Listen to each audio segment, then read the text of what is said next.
मैंने तो अब इस भजनलाल सरकार में मंत्री पद के ठोकर इसलिए मार दी, जहां मैं 45 साल से सेवा कर रहा हूं, उन लोगों ने मेरी बात को नहीं रखा, इसलिए मंत्री पद को भी ठोकर मार दी। और सुन लो, चुनाव से पहले लोग कहते थे कि मोदी आएगा तो आरक्षण खत्म कर देगा। मोदी तो आ गया, लेकिन मैं इस हाई कोर्ट पे कह के जा रहा हूं, मोदी के रहते हुए डॉक्टर किरोड़ीलाल की जिम्मेदारी है कि आरक्षण के नाम पे पत्ता तक नहीं हिलने दूंगा। ये मेरी जिम्मेदारी। अब लोग क्या कह रहे हैं, अब विरोधी क्या कह रहे हैं, और सुप्रीम कोर्ट का फैसला हो गया, सुप्रीम कोर्ट का फैसला हो गया। ये तो बीजेपी करा रही है। इसमें भी मैं गारंटी लेता हूं, चाहे छाती छलनी हो जाएगी, लेकिन आरक्षण के साथ किसी प्रकार की छेड़खानी नहीं होने दूंगा। देखो, मैं बजरंग बली जी की तरह तो हूं नहीं जो छाती फाड़ के आपको बता दूं, लेकिन पपलाज माता की कसम खा के और मेरी मां की कसम खा के आपके बीच में कह के जाता हूं कि इसमें मैं एक पाई नहीं कमाऊंगा, सारा समाज को समर्पित करने का काम करूंगा। यह मैं आपको वादा करता हूं। और सुप्रीम कोर्ट का क्या फैसला, जरा सुन लो। सुप्रीम कोर्ट का फैसले को पढ़ो, पढ़े लिखे बच्चों। अगर आपको उसके पक्ष में नहीं हो तो मैं भी आपके साथ हूं, पर सुनो, सुप्रीम कोर्ट ने क्या कहा है कि डॉक्टर किरोड़ीलाल डॉक्टर बन गया, उसका भाई आरएएस से आईएएस बन गया, डॉक्टर किरोड़ीलाल एमएलए बन गया, एमपी बन गया, मंत्री बन गया, तो और का तो नंबर आना चाहिए। आना चाहिए कि नहीं आना चाहिए? Creamy layer. आप ये बहन बेटी बैठी है, दूध को पकाती है, जब ऊपर क्रीम आ जाती है, क्रीम, जिसको हमारे उधर थर कहते हैं, थर, जो आरक्षण का फायदा उठाकर जो थर को खा रहे हैं, थर को, मलाई को। आप कभी मेरे गांव आना, मेरे गांव में मेरा टूटा घर था, मेरा घर दोगुना हो गया, पक्का बन गया, मेरे भाई नौकर हो गए, मैं हो गया, बेटा भतीजा एमएलए हो गया, लेकिन मेरे बगल में एक 35 साल से एक व्यक्ति पहाड़ में पत्थर निकाल के अपना जीवन यापन कर रहा है, उसका सारा हक किरोड़ीलाल ने छीन लिया, मेरे पड़ोसी को नहीं मिल रहा। यह सुप्रीम कोर्ट ने कहा कि उस गरीब को मिलो जो पिछड़ गए। यह सुप्रीम कोर्ट की भाषा है। अब पेट में दर्द किसके है?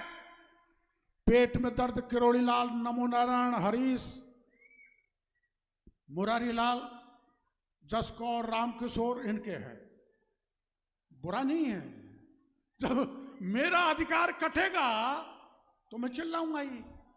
इसलिए चिल्लाने वाले वो है मेरे भाई जिनकी थर पापड़दा के गरीब व्यक्ति को, किसान को मिल रही है खाने के लिए, वो चिंता में है।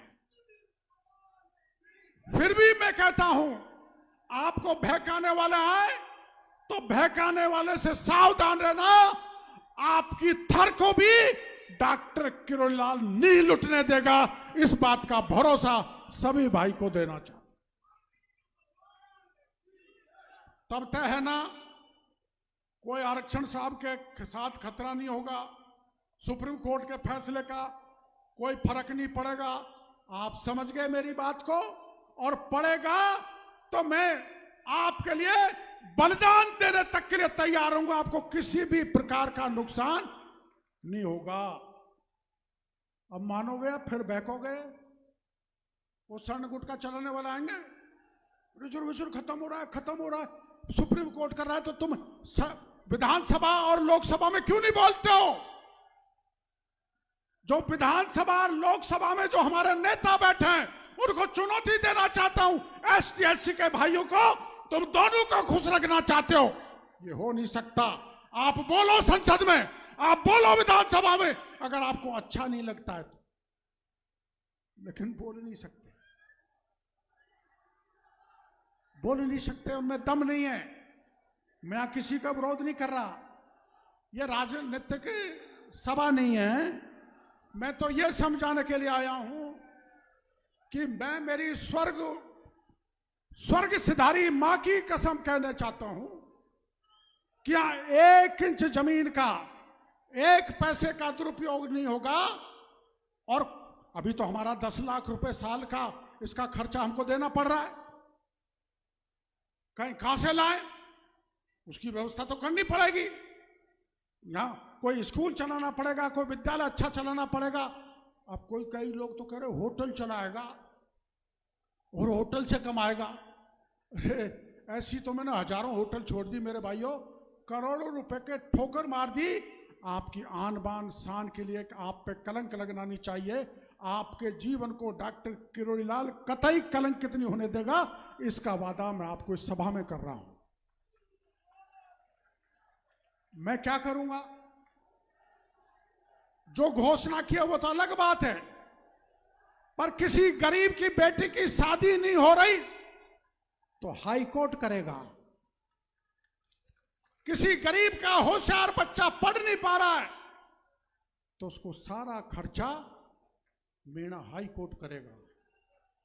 मैं ऐसी व्यवस्था करके जाऊंगा जो समाज को यहां से करोड़ों के रुपए की आय गरीब की भलाई में वो आप खर्च करोगे, ऐसी व्यवस्था मैं करूंगा। इस बात का आप कतई परेशान में तो बहकाने वाले आएंगे, जेब भरनी वाली होनी तो मैं दूसरे नेताओं की तरह आरक्षण में ही भर लेता। भरा था ना दूसरे नेताओं ने आरक्षण में, मैं भर लेता। अब आप भरोसा करो, जब 2007-8 में आपके आरक्षण पर आंच पड़ी थी तो 33 एमएलए थे, सबने भरोसा दिया था। लेकिन 2 एमएलए साथ रहे थे, कन्हैयालाल कांजी 3, ब्रह्मा विष्णु महेश की ताकत पर वो आरक्षण की चिट्ठी तो रुक गई, लेकिन मैं बिना बात गुर्जर भाइयों के निशाने पर आ गया। अब मेरे दिमाग में तय कर रखा है कि एसटी में से नहीं, यहीं पंचायत हुई थी। मैंने कहा था हमारे 12 बीघा की पार्टी है, 12% है, एससी की 16 बीघा की पार्टी है, 16% है, और हमारे बगल में कोई गुर्जर खेत खरीदना चाहता है, लेना चाहता है तो हमें कोई दिक्कत नहीं होनी चाहिए। लेकिन यहीं लोगों ने नहीं माना था, एसटी में तो नहीं। गुर्जर समाज के जो मांग थी सरकारों ने पूरी नहीं की। मैं यहां पर जो उनकी मांग पेंडिंग रही है मैं उनके साथ कंधे से कंधे मिला के रहूंगा, चाहे मैं सरकार में हूं। और आपके इस आरक्षण पे किसी प्रकार से आंच नहीं आने देंगे, इसका भरोसा मैं आप लोगों को देना चाहता हूं। ये टोटल 101 बीघा जमीन है मेरे भाइयों, 60 तो इधर है, 41 उधर है। हम उधर एक छोटी सी गौशाला खोलना चाहते हैं, एक बड़े विद्वान को बैठाना चाहते हैं, वेद विद्यालय खोलना चाहते हैं, सनातन संस्कृति और आदिवासी का पैनोरमा अभी भजन लाल जी ने घोषणा की है ना पैनोरमा की, वो पैनोरमा यहां पर बनाएंगे तो किस किस महापुरुष ने क्या क्या किया, मैंने तो कुछ नहीं किया।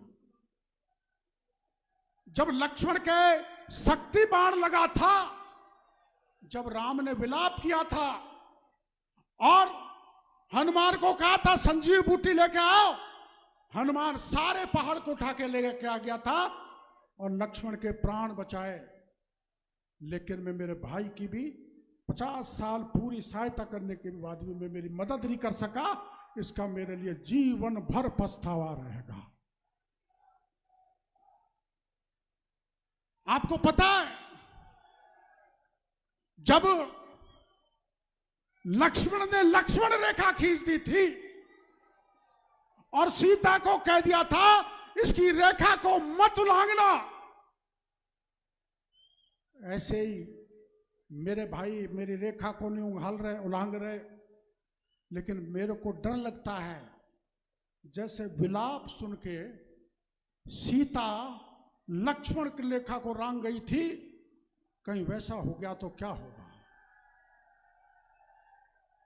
पर राजनीतिक स्वार्थ से हम या कोई काम नहीं कर रहे। पूरा परिवार, पूरा हमारे 3 एमएलए यहां पर हैं, 4 महेंद्र जी भी हैं और रामविलास जी भी, राजेंद्र जी भी, हमारे सपोर्टर वाले 5-6 विधायक बैठे हैं। अब वो दूसरे तो पता नहीं क्यों नहीं आए, हमने तो न्योता दिया था। ये हमारा नहीं है, यह जगह सबकी है। सबका मतलब सर ऊपर से लेकर नीचे तक दलित यहां पर कार्यक्रम कर सकता, आ सकता है। सबका मतलब कोई दल का व्यक्ति यहां पर आ सकता है। हमने तो यहां मोदी जी की बहुत बड़ी सभा की थी, कोई 4 लाख लोग थे, आपने झटका मार दिया, कोई बुरा नहीं माना। हमने तो राहुल गांधी जी को भी यहां पर रुकवाया था, उनकी मेहमानगिरी करवाई थी। इसीलिए न किसी दल का है, न किसी जात का है, न किसी क्षेत्र का है।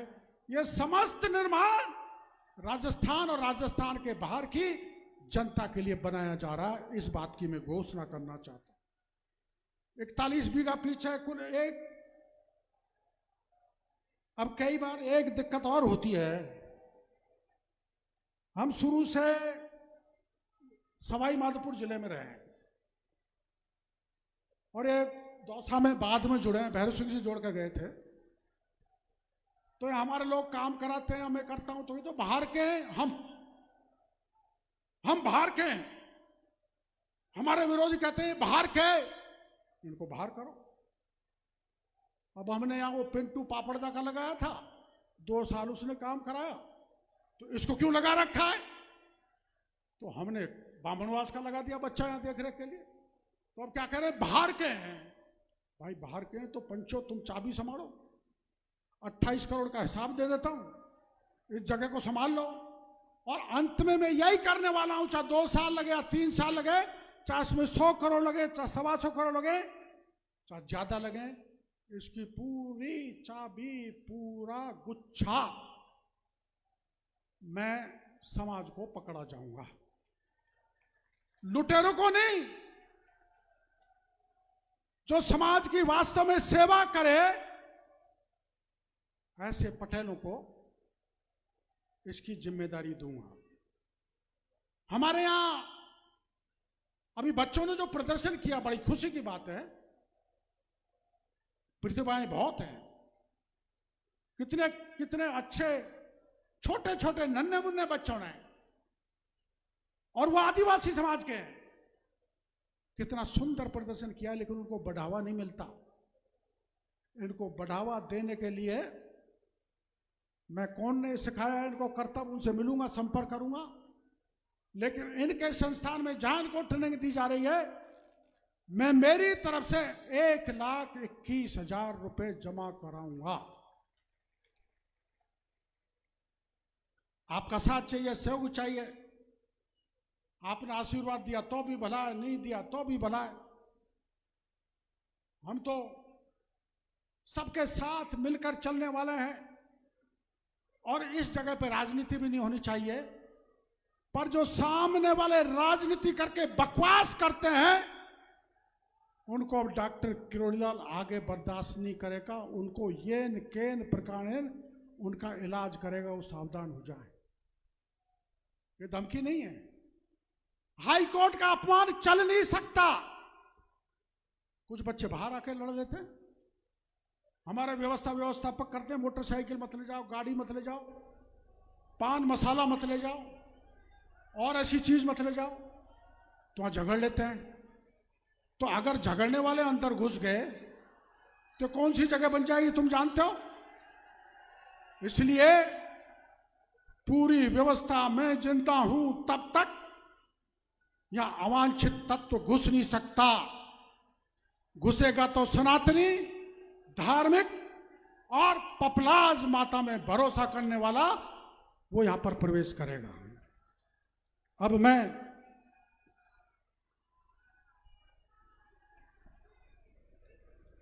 आपको पता है मैंने इस्तीफा दे रखा है? पता तो है ना? आपको दुख तो नहीं हुआ होगा? आप जरा छाती पे हाथ रखना, जब से मैं राजनीति में आया हूं तब से आज तक मैंने पार्टी का मान भी दूर करके आपकी मदद की है। आपकी नहीं, सब समाज की है।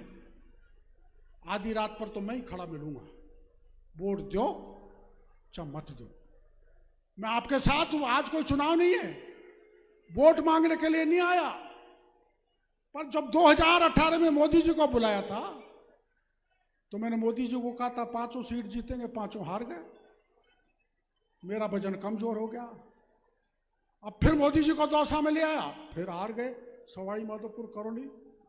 ये हारने जीतने का सिलसिला चलता रहता है, लेकिन समय के साथ आप साथ नहीं देते हो तो मैं भी कमजोर होता हूं और आप भी कमजोर होते हो। मैं चाहे कमजोर हो जाऊं, लेकिन आपको मजबूती देने का हर तरह का कार्य करूंगा, सब समाज का करूंगा, मीणा और आदिवासियों को करूंगा।